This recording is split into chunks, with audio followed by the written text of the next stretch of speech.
لاحظتم بلا شك مؤخرا ارتفاعا كبيرا في أسعار الطاقة والمواد الأساسية في المغرب، والتي بدأت تثقل كاهل المواطنين. ما هو سبب هذا الارتفاع في الأسعار؟ وما هي العلاقة بين هذا الارتفاع وشركة تكرير النفط لاسامير؟ وهل سيؤدي حل مشاكل مصفاة لسامير إلى انخفاضها؟ هذا ما سنعرفه في هذه الحلقة، فابقوا معنا.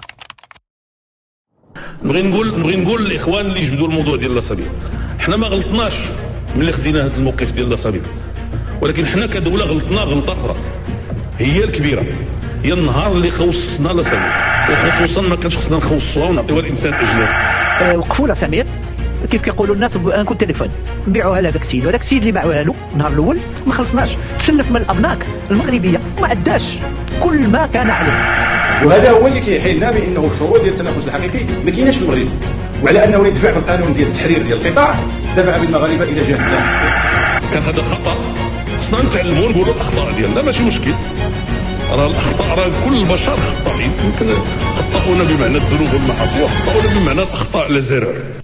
لاسامير هي اختصار للشركة المجهولة الاسم المغربية للتكرير، والتي كانت تسمى سابقا بالشركة المجهولة الاسم المغربية الإيطالية، لأنه تم إنشاؤها بالشراكة مع شركة إيطالية متخصصة في المجال، والتي تأسست بعد استقلال المغرب من الاحتلال الفرنسي باقتراح من وزير الاقتصاد والزراعة الأسبق عبد الرحيم بوعبيد، بهدف تأمين احتياجات البلاد من المنتجات الطاقية، ويتم ذلك عن طريق شراء النفط الخام بأسعار أقل وتكريره محليا حتى تكون الكلفة الإجمالية منخفضة جدا. كتذكير سريع، فعملية التكرير تتمثل في تحويل النفط الخام الذي يتم استخراجه من باطن الأرض إلى مجموعة متنوعة من المنتجات النفطية مثل البنزين والديزل والمازوت والكيروسين والزيوت الصناعية والإسفلت وغيرها. وبالمناسبة، فقد تم اكتشاف أول بئر بترول في العالم العربي في مدينة سيدي قاسم بالمغرب عام 1919، وتم إنشاء الشركة المغربية الشريفة للبترول لتحويل النفط المكتشف إلى منتجات بترولية واستغلاله في السوق المحلي. ولكن بعد انتهاء مخزون البئر من البترول، قرر المغرب البدء باستيراد النفط من الخارج للحفاظ على الاستقلال الاقتصادي والصناعي للمملكة. وكان يتم استقبال النفط الخام في ميناء مدينة ضالة التي تعرف حاليا باسم المحمدية. افتتح الملك محمد الخامس مصفاة ثانية بالقرب من ميناء المدينة لاستلام ومعالجة النفط الخام، وأطلق عليها اسم لاسامير، التي بدأ إنتاجها عام 1961 بطاقة إنتاجية تقدر بحوالي 1.25 مليون طن سنويا، ثم تطورت لتصل إلى 2.25 مليون طن سنويا عام 1972. في عام 1973 شهد العالم ما يسمى بالصدمة النفطية الأولى، والتي سنخصص لها قريبا حلقة منفصلة، حيث قررت منظمة البلدان المصدرة للبترول أوبك خفض إنتاج النفط ورفع أسعاره في أعقاب الحرب العربية الإسرائيلية. ونتيجة لذلك، قرر المغرب تأمين مصفاة لاسامير بهدف التحكم بشكل أفضل في تقلبات الأسعار في السوق الدولية، ليصبح اسمها الشركة المجهولة الاسم المغربية لصناعة التكرير بعد أن استحوذت الدولة المغربية على حصة الإيطاليين.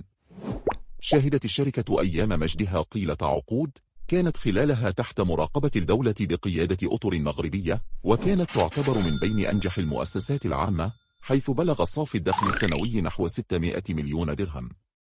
يقال إن المغرب شهد في عام 1995 ركودا اقتصاديا خطيرا هدد البلاد بالإفلاس، الأمر الذي جعل الملك الحسن الثاني يوجه رسالة لشعبه يخبرهم فيها أن البلاد مهددة بنوبة قلبية بسبب التدهور الاقتصادي وعبء المديونية.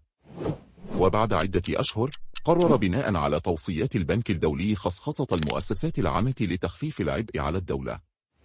لم تكن شركة لاسامير استثناء، حيث تم تفويتها بالكامل في عام 1997 لصالح كورال، وهي شركة تابعة لمجموعة محمد حسين العمودي السعودي، فبيعت له ب420 مليون دولار، والذي اعتبر سعرا منخفضا جدا مقارنة بالقيمة الحقيقية للمصفاة.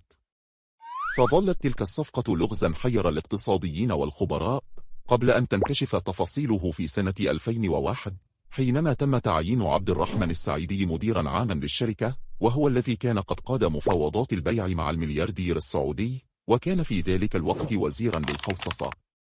واتضح بعد سنوات أن مجموعة العمودي لم تحترم أيا من التزاماتها التعاقدية، حيث أغرقت المصفاة في دوامة أزمات وأخطاء إدارية انتهت بانهيارها وتوقف الإنتاج في أغسطس 2015.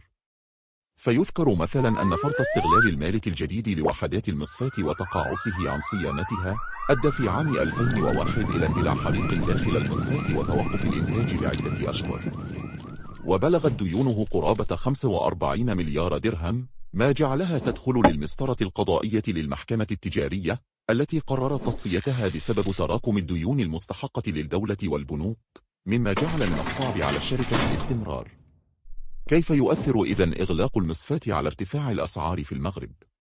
تغطي شركة الأسامير احتياجات المملكة الداخلية من مشتقات النفط بنسبة تصل إلى 90%، إذ تستورد النفط الخام بأسعار منخفضة مقارنة بالنفط المكرر، ثم تقوم بتصنيع المشتقات وتوزيعها على شركات التوزيع، بحيث لا يتجاوز سعر البيع النهائي 10 دراهم للتر الواحد.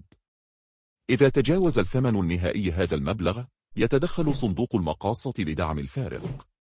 ومع إعلان تصفية الأسامير ورفع الدعم عن المحروقات من قبل حكومة بن كيران، سنحت الفرصة لهذه الشركات الخاصة الاستفادة وتحقيق أرباح فاحشة، حيث بدأت هذه الشركات الخاصة باستيراد النفط المكرر مباشرة من الخارج بأسعار مرتفعة للغاية، وإعادة بيعه للمواطن المغربي بعد إضافة هامش ربح يصل في بعض الأحيان إلى أكثر من درهمين.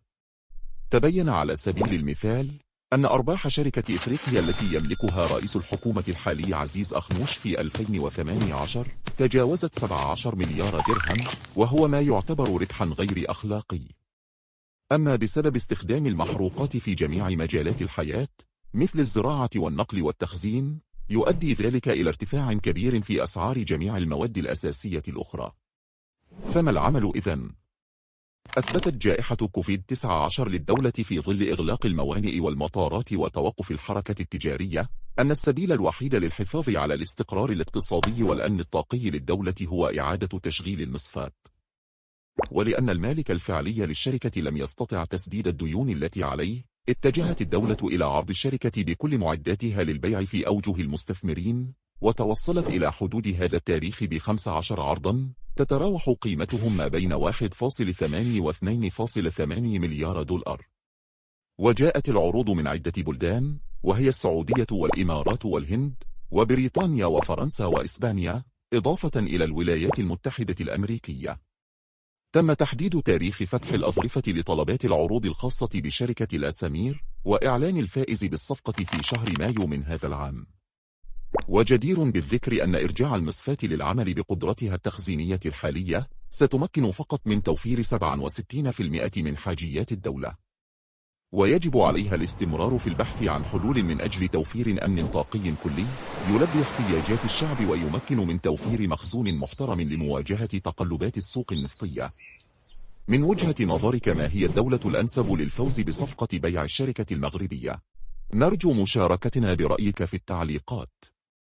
وإلى ذلك الحين، دمتم في رعاية الله.